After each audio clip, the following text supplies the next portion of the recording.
భాస్కర కీర్తిని కోరే గుణవంతుడు తను ఎలాంటి లాభాన్ని ఆశించడు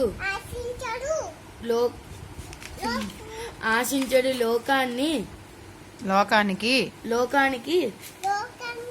మేలు జరిగే కార్యంతో భారమైన చెయ్యడానికి పూనుకుంటాడు. ఆదిశేషుడు గాలిని మాత్రమే మేస్తూ తన 1000 పడగల మీద